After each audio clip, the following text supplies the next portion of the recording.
statutory standards. As regards the audit of the Register of Voters, they urge that IEBC, pursuant to its elections operations plan, committed itself to conducting an audit of the Register of Voters by 31st March 2022. To the contrary, they arrange it only publicly availed the audit report on its website on 2nd August 2022, which was only 7 days to the elections. In this report, it was noted that the auditors established serious gaps and risks to the electoral process, including numerous cases of change of voter stations without knowledge or approval of the affected voters. Grant of voter update privileges in IEBC, IDMs, to 14 user accounts and related to voter registration.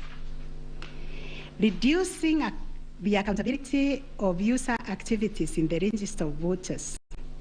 Presence of 11 active generic accounts on the MBIS application and the 2 MBIS users with the same logging identification.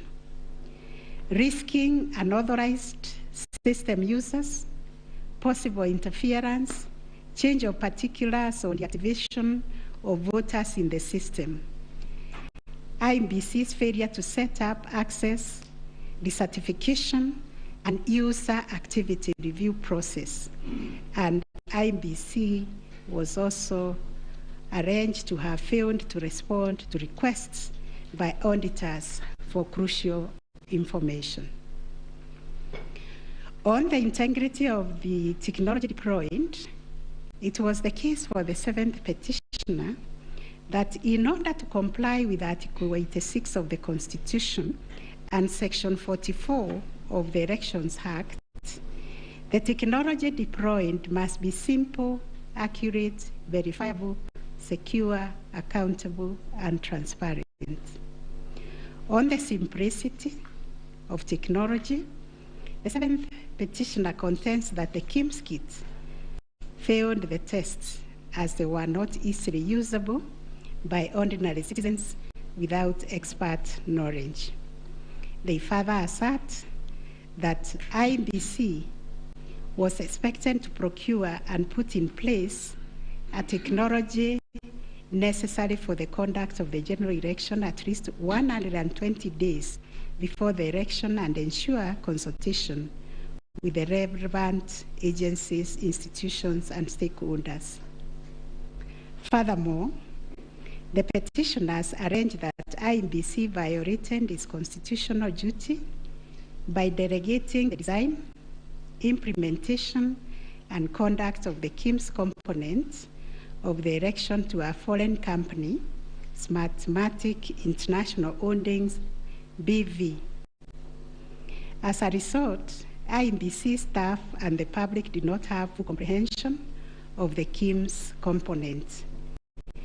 They conclude, therefore, that IEBC abdicated and surrendered its role to conduct elections to Smartmatic, and that IEBC vigorously fought any attempt to subject Smartmatic's activities to accountability and transparency, including the safeguards required by Regulations 61, 69, and 75 of the Elections General Regulations 2012.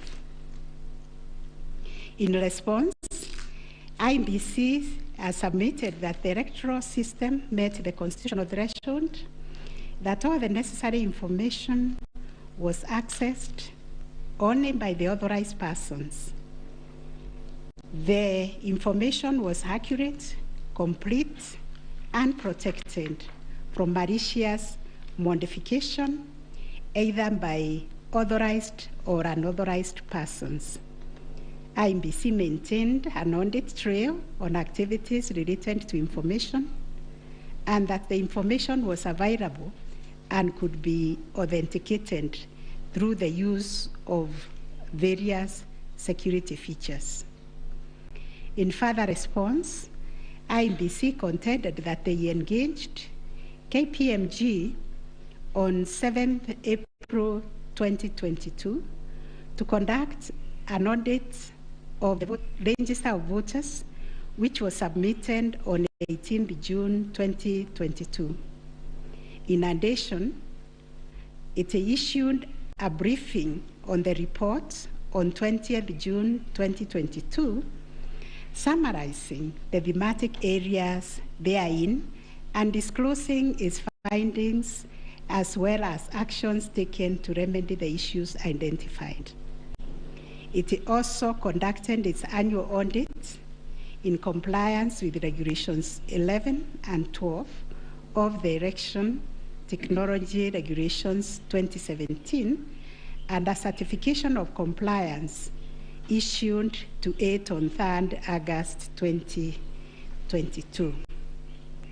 IEBC relied on sworn affidavits by Michael Ouma, Moses Sunkuli, and Hussein Majan on 26th August 2022, which were to the effect that it published the interim report by KPMG on 8th June 2022 and embarked on remedial measures aimed at effecting the recommendations ahead of publication of the final report. It was ascertained that it could not publish the full final audit report, as doing so would compromise the integrity and security of the electoral technology system, considering the provisions of the Data Protection Act, which imposes a duty to protect the data of Kenyan voters. On the other hand, the first and second respondents urged that even if there was failure of technology, it did not vitiate the result of the presidential election.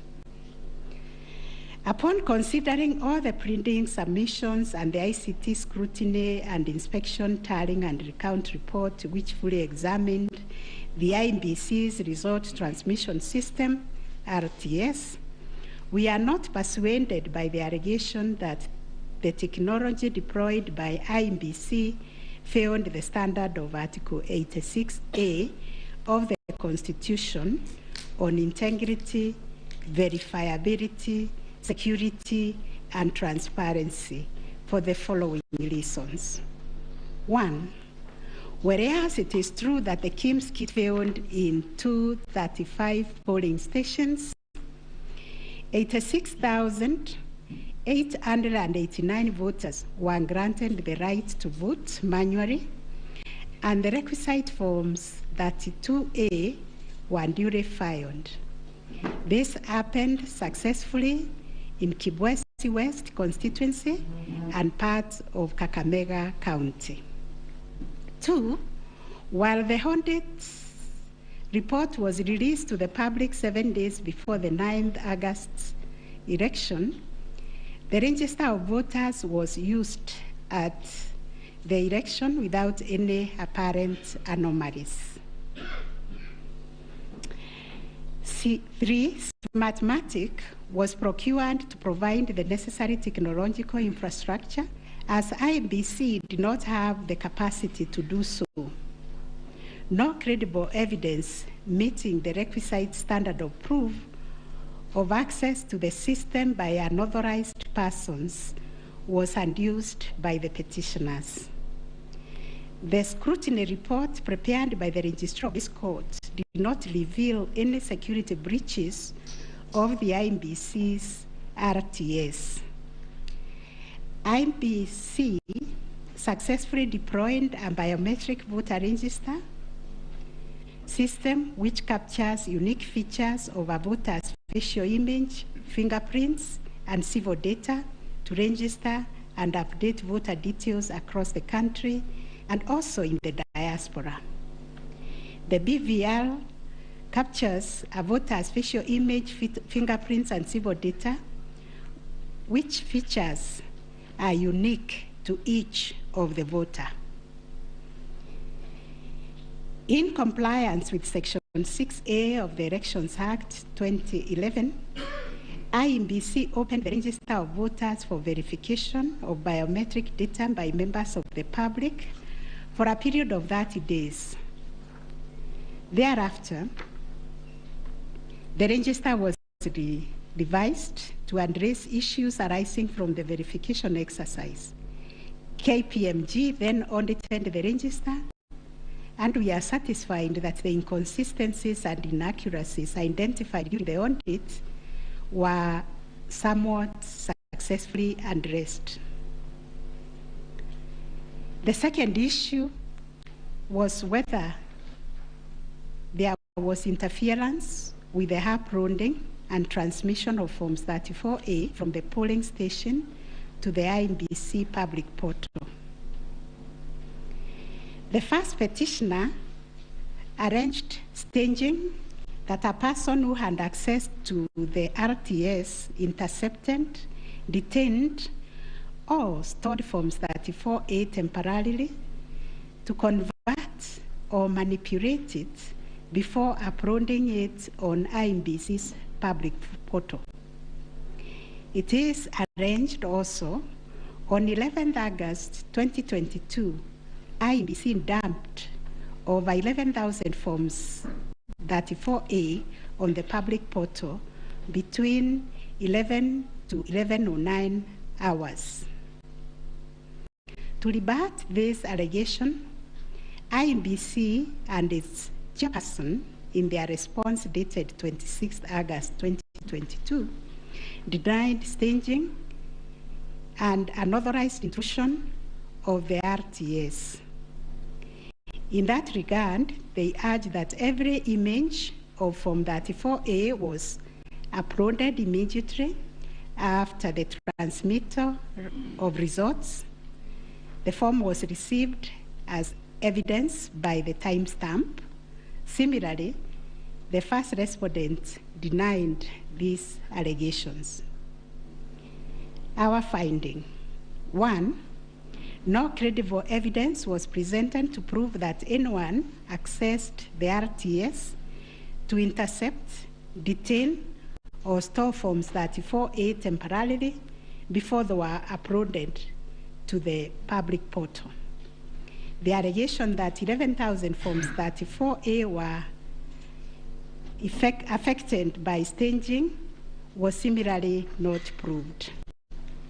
2, the allegation that IEBC, its officials and strangers used a tool to tamper with the Forms 34A before converting them to the portable document format, that is PDF, that eventually appeared on the public portal, was sufficiently explained when IEBC demonstrated how KIMS captured and transmitted the image of Form 34A. Accordingly, we dismiss that allegation.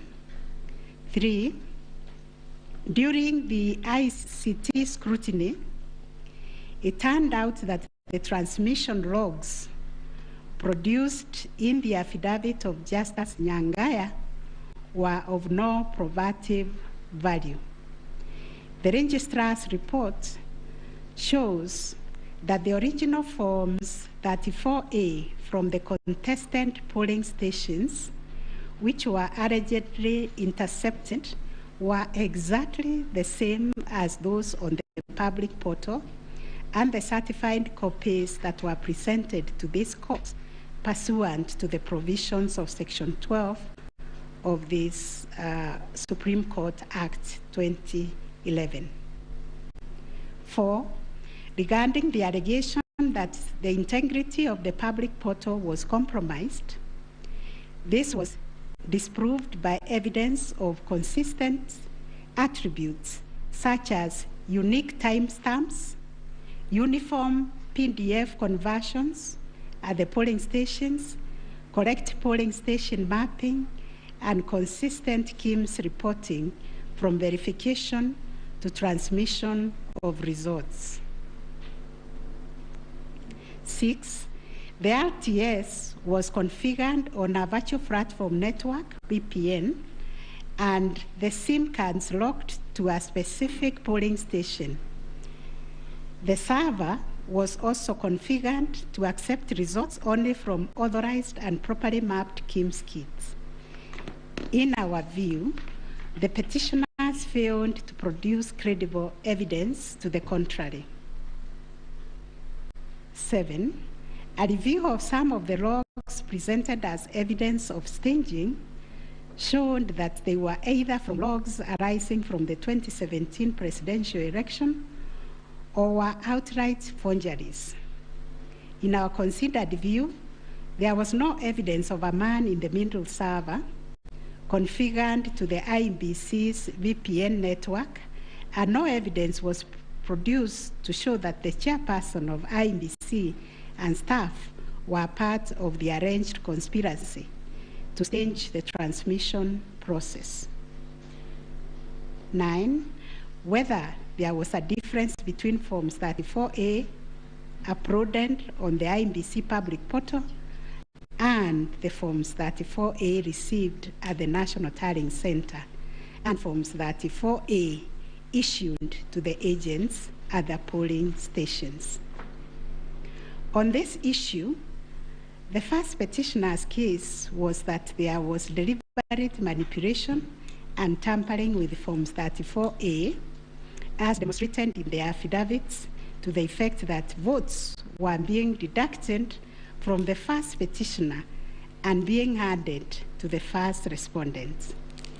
To support this petition, evidence was contained in the affidavits of Honorable Martha Karua, sworn on 21st August 2022, Celestine Anyango Opio, Arnold Ochieng Oginga, and John Mark Githongo, which was sworn also on 21st August 2022, and a further affidavit sworn on 28th August 2022. Dr. Nyangasi also swore an affidavit on 21st August 2022, and so was Martin Papa, to support that allegation of handing and subtraction of votes. On the other hand, IEBC and its chairperson urged that all Forms 34A transmitted to IEBC portal were not interfered with or manipulated. Further, that the Forms 34A signed at the polling station and issued to the agents were identical to the Forms 34A uploaded on the public portal and delivered to the National Tallying Center at the Bomas. It was contended that in any event, IEBC used the original physical Forms 34A to tally, verify, and declare the presidential election results. This court ordered scrutiny of the forms from the 41 polling stations outlined in the affidavit of Celestine Opio to ascertain the allegation of interference. And this is our finding. 1, there were no significant differences captured between the Forms 34A uploaded on the public portal and the physical Forms 34A delivered to Bomas that would have affected the overall outcome of the presidential election. B, no credible evidence was presented to support the allegation that Forms 34A presented to agents differed from those uploaded to the public portal. The report by the registrar of this court confirmed the authenticity of the original forms in the sampled polling stations. The affidavits of Celestine Opio and Arnold Ochieng Oginga, while containing sensational information, were not credible, as the registrar's report confirmed that all the Forms 34A attached to those affidavits and purportedly given to them by the agents at select polling stations were significantly different from the originals, certified copies, and those on the public portal. The purported evidence of Celestine Opio and Arnold Oginga, shown in their respective affidavits, are not only inadmissible, but are also unacceptable. It has been established that none of the agents on whose behalf the forms were being presented saw any affidavit, that there is nothing to show that they had instructed both Celestine and Arnold to act for them. Yet the two have gone ahead to depone on matters that are not within their knowledge. This court cannot countenance this type of conduct on the part of counsel who are officers of the court. Though it is elementary learning, it bears repeating that affidavits filed in court must deal only with facts which an opponent can prove of his own knowledge, and as a general rule, counsel are not permitted to swear affidavits on behalf of their clients in contentious matters like the one before us, because they run the risk of unknowingly swearing to falsehood and may also be liable to cross-examination to prove the matters deponed. We must remind counsel who appear before this court, or indeed before any other court or tribunal, of the provisions of sections 113 and 114 of the Penal Code that swearing to falsehoods is a criminal offense, and two, that it is an offense to present misleading or fabricated evidence in any judicial proceeding. Section 114 of the Penal Code states, and I quote, "Any person who swears falsely or makes a false affirmation or declaration before any person authorized to administer an oath or a declaration upon a matter of public concern, and at such circumstances that the false swearing or declaration, if committed in a judicial proceeding, would have amounted to perjury, is guilty of a misdemeanor."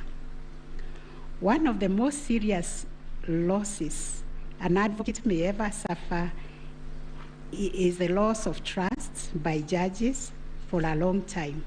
Such conduct amounts to interference with the proper administration of justice.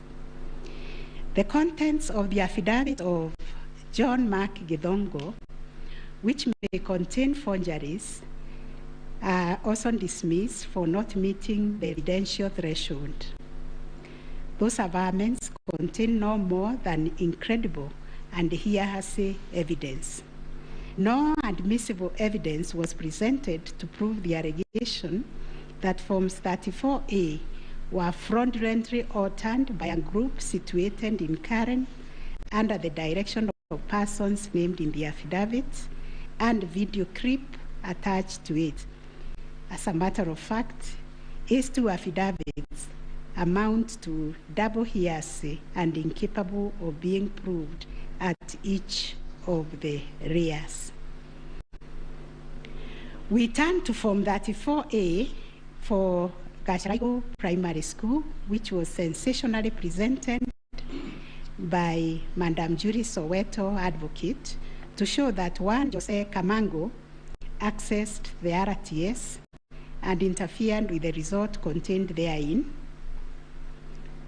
This also turned out to be no more than hot air, and we were taken on a wild goose chase that yielded nothing of probative value.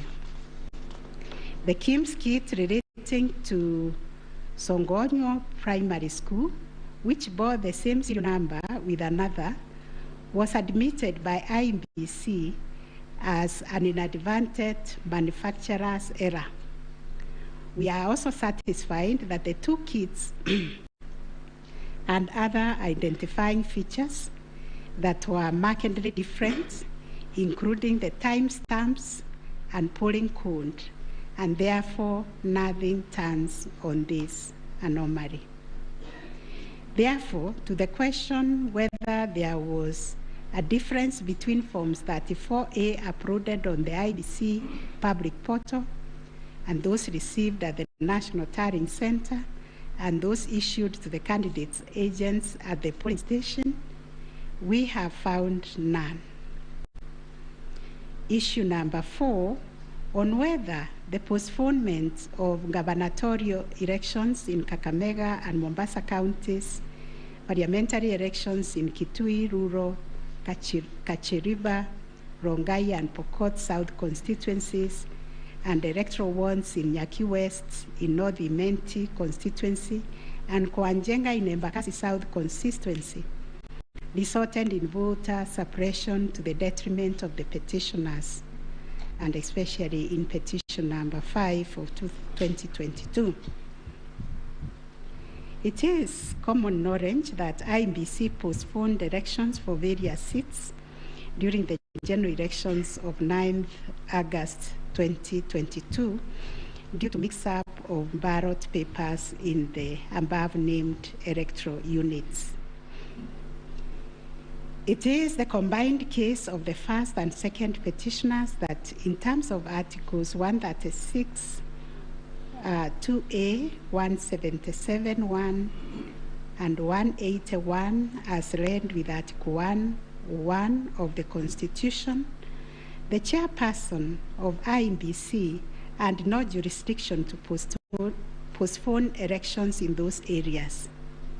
That Section 55B of the Elections Act is inconsistent with the Constitution and therefore void to the extent that it purports to donate to IEBC power to postpone elections in the constituency, county, or ward, contrary to the Constitution, and the postponement undermined the conduct of free, fair, credible elections by depriving the voters an opportunity to vote for all the candidates on the dates stipulated by the Constitution. The petitioners further contend that the postponement of elections and the overall effect of suppressing voter turnout in the electoral units in question, which was prejudicial to him. Both the first and third petitioners also believe that elections were deliberately postponed in Kakamega and Mombasa counties. It was arranged that these areas are considered to be first petitioner strongholds, and as such, the postponement of elections worked to his disadvantage and handed that benefit to the second respondent. These assertions were denied by IEBC and its chairperson. They, however, admitted that they experienced confusion with the printed ballot papers and explained that they only discovered the mix-up on the eve of the election when the ballot papers were being distributed to the polling stations. That as a practice, ballot papers can only be opened on the eve of the election day to avoid any mischief, and that by the time the mix-up was discovered, it was logistically impossible to print and replace the ballot papers in time for the elections. For this claim to succeed, it must be demonstrated first, IEBC had no authority in law to postpone the elections, and secondly, that the postponement was deliberate and calculated to suppress voter turnout so as to affect the result by reducing the petitioners' overall votes. We've looked at the provisions of Section 55B of the Elections Act, which provides for circumstances when elections can be postponed in a particular electoral unit, including in cases of emergency. We are therefore satisfied that on the basis of the foregoing provision, the third respondent and the requisite power to postpone election in the constituencies, counties, and wards in question. Concerning the allegation of voter suppression, we note that voter suppression is generally recognized as a political strategy which takes many forms, but whose practical effect is ultimately to reduce voting by deliberately discouraging or preventing targeted groups of people from exercising their right to vote and thereby to influence the outcome of an election. It therefore goes against the letter and the spirit of Article 38, which guarantees every citizen the right to make political choices based on universal suffrage. As regards this allegation, it has not been shown that by postponing elections in the named electoral units, IEBC acted in bad faith or was influenced by irrelevant factors and considerations. From the explanation tendered, we are satisfied that the postponement was occasioned by a genuine mistake, which in our view could have been avoided and the members and staff of IEBC been more diligent when they went to inspect the templates in Athens, Greece, where the printing of ballot papers was undertaken. In the absence of any empirical data, we cannot find a basis upon which to conclude, as a matter of fact or evidence, that the postponement affected voter turnout, as a consequence of which the first petitioner alone, as a presidential candidate, suffered disadvantage. At any rate, the nature of the ballot being an individual decision and secret, there may be other factors to which the turnout in the named units can be attributed. From the evidence on record, however, it appears to us that 2022 general election recorded one of the lowest turnouts since the introduction of multi-party political systems some 30 years ago. If there was a low voter turnout, it affected all the 6 categories of candidates, and its explanation, in our view, lies elsewhere, but certainly not a calculated suppression. On the other hand, in rebuttal to these claims, IEBC illustrated with examples to our satisfaction that there was no nexus between the postponement of elections and voter turnout in the affected units, far from the fact that this claim was undoubtedly just another red herring. It has nothing to do with the question under review, and accordingly we reject it and hold that there is no proof that the postponement resulted in voter suppression to the detriment of the first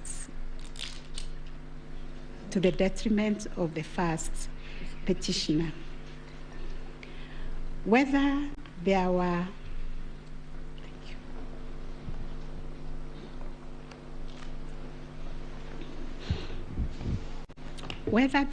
unexplainable discrepancies between the votes cast for presidential candidates and other elective positions.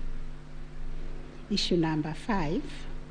The first petitioner was categorical that there was systemic ballot stuffing in certain counties, mainly in the Rift Valley and central parts of Kenya, where, according to him, a total of 33,208 votes were cast for president only, without corresponding votes for the other elective positions.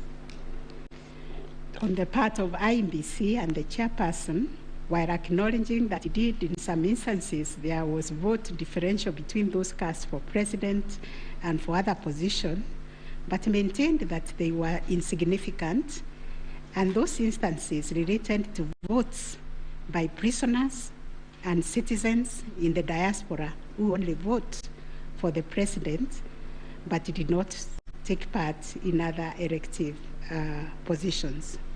The differential also includes rejected ballot papers and stray votes which do not count as valid votes. The well-established principle that the person who asserts a fact must prove it casts the burden upon the first petitioner to demonstrate that there were instances of ballot stuffing of such a magnitude as to justify the nullification of the presidential election.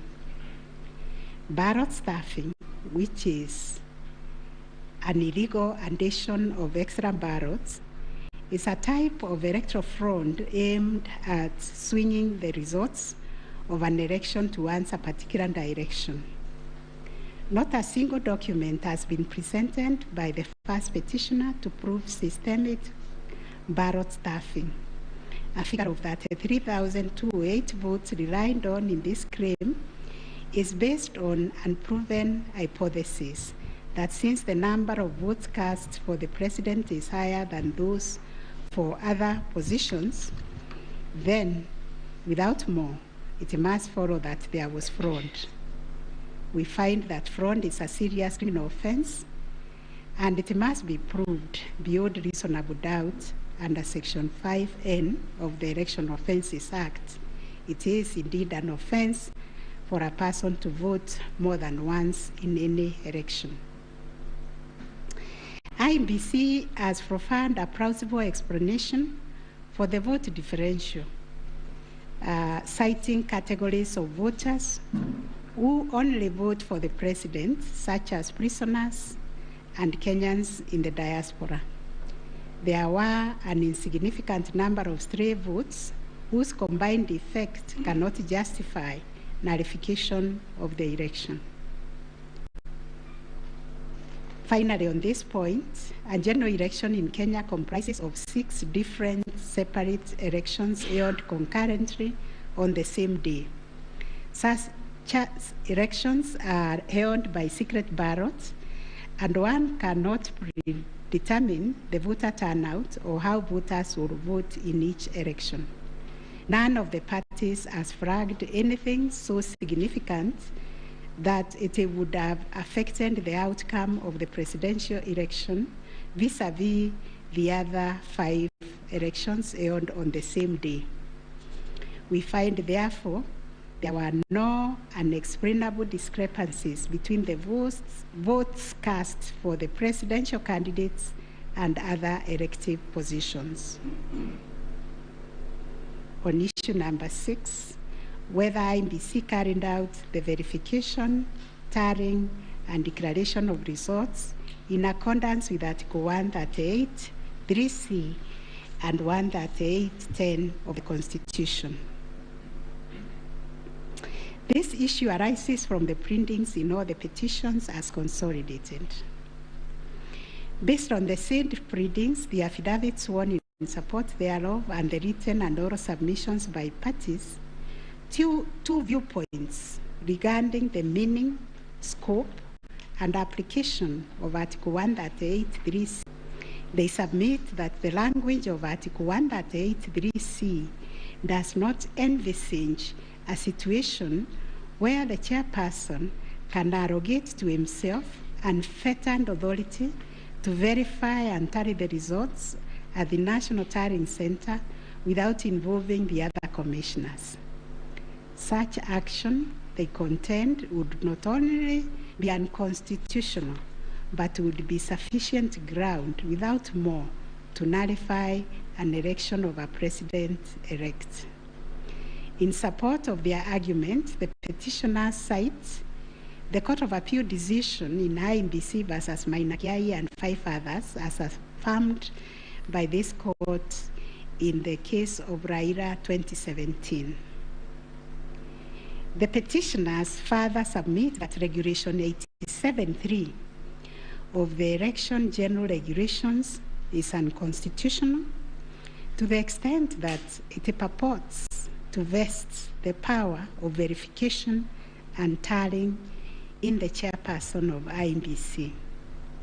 On the other hand, the first, second, and third respondents submit that power to verify, tally, and declare results of a presidential election at the National Tallying Center is the exclusive preserve of the chairperson of IEBC. According to them, there is nothing unconstitutional about Regulation 87.3 of the Elections General Regulations. The said regulation the respondents submit makes no mention of commissioners other than the chairperson. At any rate, the respondents argue Article 138.3c of the Constitution does not envisage a situation where it is the commissioners who personally undertake the task of verifying and tallying the results has entered into the thousands of Forms 34A. Such an undertaking would be humanly impossible, they submit. For good measure, the respondents submit that Section 11A of the IEBC Act provides that the chairperson and members of the Commission are responsible for the formulation of policy and strategy of the Commission and oversight. In their view, the Act does not contemplate a situation where commissioners would be directly involved in the verification and tabulation of presidential election results. The task of verification and tallying, as stated by the respondent, is executed by the staff of the Commission under the direction and supervision of the Commission Secretary, who in turn reports to the chairperson. As to whether the chairperson acted unilaterally in verifying and tallying the presidential election results at the National Tallying Center, the petitioners claim that indeed this is what happened. It is the petitioner's case that the chairperson published an illegal Gazette Notice number 4956 of 2022, in which he designated himself as the presidential returning officer, a position unknown in law and the Constitution. Having done so, the petitioner states that the chairperson proceeded to conduct the verification and tallying process to the exclusion of other commissioners, each of whom he had assigned verifiable roles and related to the verification and tallying exercise. On his part, the chairperson of IEBC submitted that although he has the exclusive authority to verify and tally the presidential election results as received at the National Tallying Center, he did involve the other commissioners in the exercise before he ventured this in the spirit of teamwork. The chairperson of IEBC states that indeed the 4 commissioners were involved in the preparation of the 9th August general elections from the time of their swearing into office all the way to the verification and tallying of results at the National Tallying Center until they withdrew from the exercise just when he was set to declare the final result. Having considered all the parties' submissions, we find that pursuant to Article 138(3)(c) of the Constitution, the power to verify and tally presidential election results as received at the National Tallying Center vests not in the chairperson of IEBC, but in the Commission itself. The latter carries out this exercise through its secretariat staff, technical personnel, and any other persons hired for that purpose under the oversight and supervision of the chairperson and the other members of the Commission.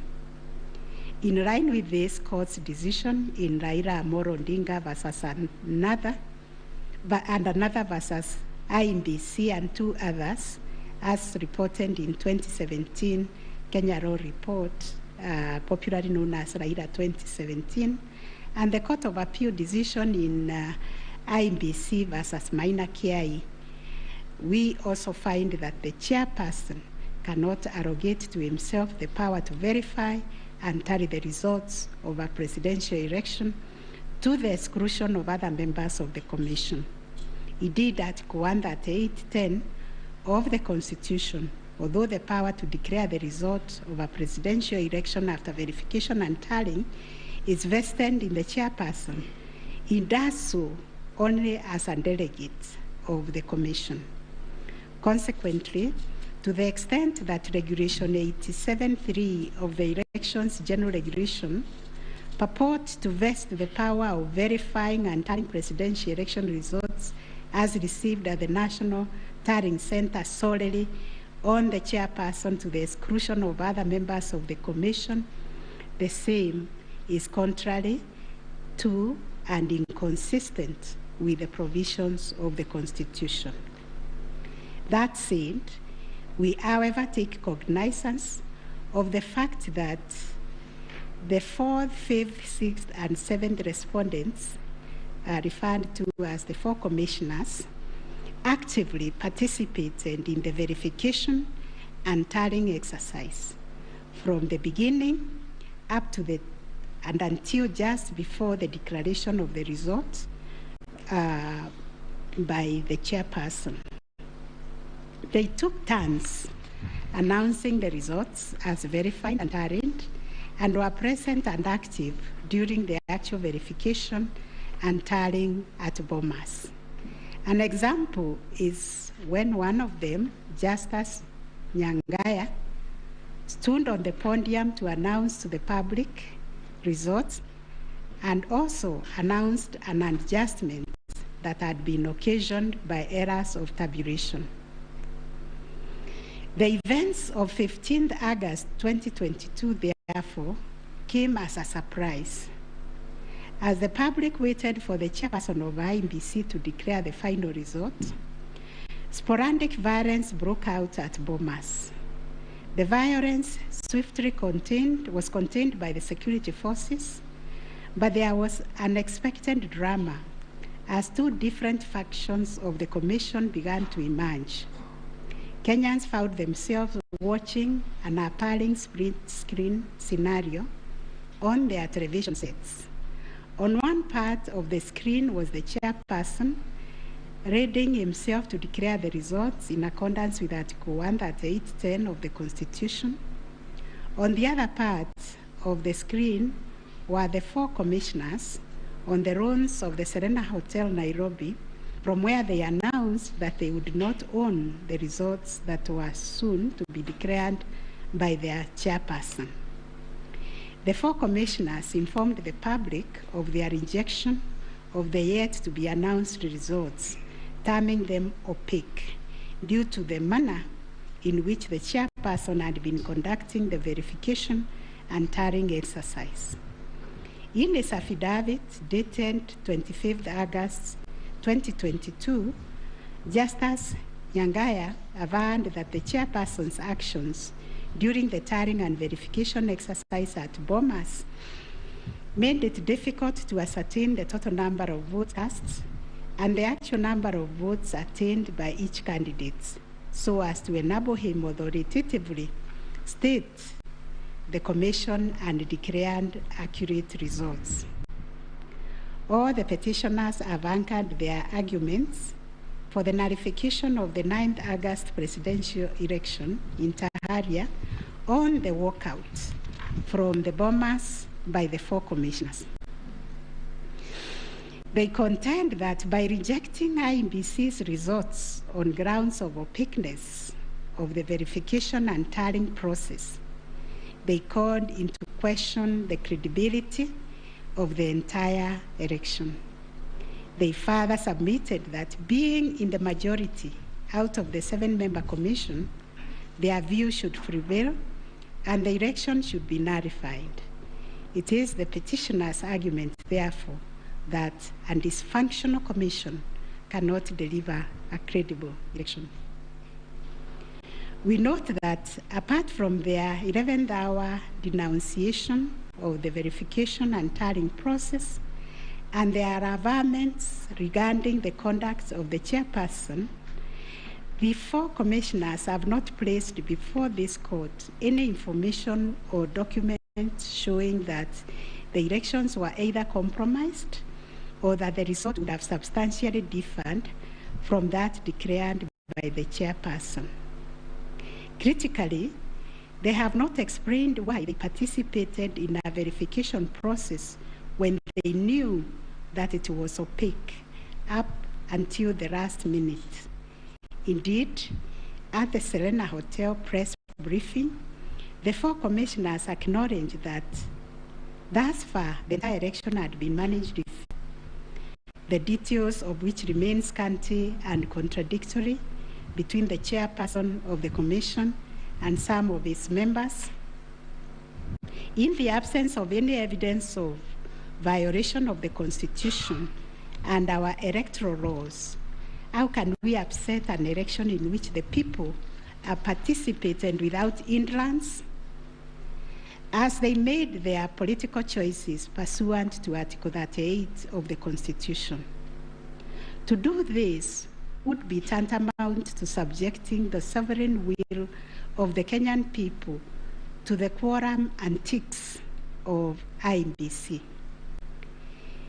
This we cannot do. Clearly, the current dysfunctionality at the Commission impugns the state of its corporate governance, but does not affect the conduct of the 2022 election. In view of the foregoing, we are satisfied that notwithstanding the divisions apparent between the chairperson and the 4 commissioners, IEBC carried out the verification, tallying, and declaration of results in accordance with Article 138(3)(c) and 10 of the Constitution.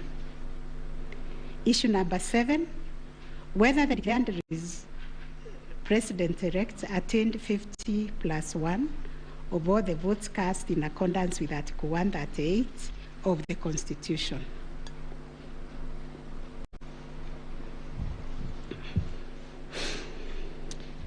The first, second, and third petitioners averred that the first respondent did not garner 50%+1 of the total votes cast, and therefore did not meet the threshold provided by Article 138(4)(a) of the Constitution. They anchored their claims on the basis that in order to determine whether a candidate has attained 50%+1 of the votes cast, this ought to be calculated based on the total number of votes cast, excluding rejected votes. They argued that 50% of 14,353,165 votes, in their view, were the variant votes cast, which amounted to 7,176,582.77 votes. They therefore contended that by attaining 7.176141 votes, the first respondent did not meet the constitutional threshold to be declared president-elect. Supporting the claim that the first respondent did not meet the 50+1 constitutional threshold was the 6th petitioner. His contention was founded on the backdrop of a press briefing issued by the chairperson of IEBC after the official closure of voting on 9th August 2022.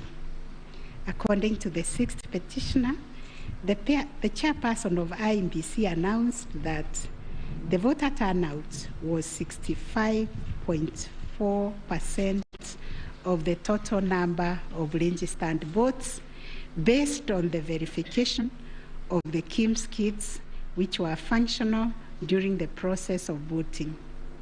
In addition, the 6th petitioner urged that the voter turnout of 65.4% did not include some 238 polling stations where the KIEMS kit had malfunctioned, necessitating use of the manual register.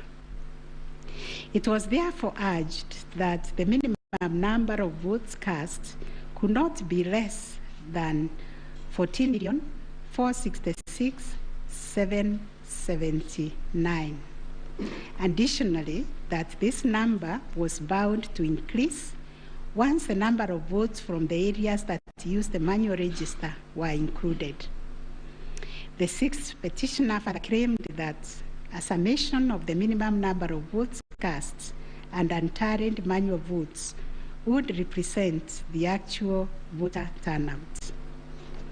In challenging the declaration made by the chairperson of IEBC, the 6th petitioner averred that the final tally, published in Form 34C, only accounted for 14,326,641 votes cast, including some 113,614 rejected ballots.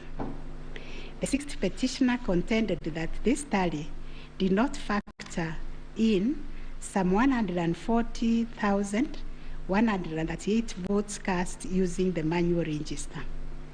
The sixth petitioner computed this number by subtracting 14,326,641 declared votes cast from 14,466,779 generated by the sixth petitioner as representing 65.4% of the voter turnout.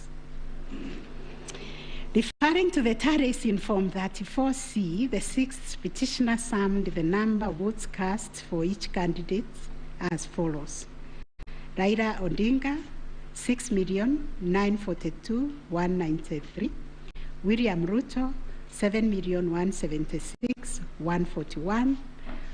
Wahiga Mwaura, 31,987. And George Wajakoya, 61,969, adding to a total of 14,213,027.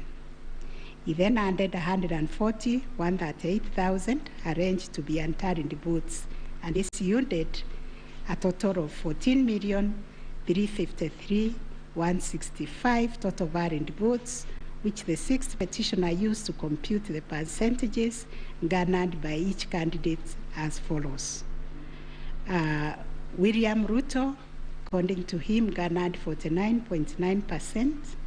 Raila Odinga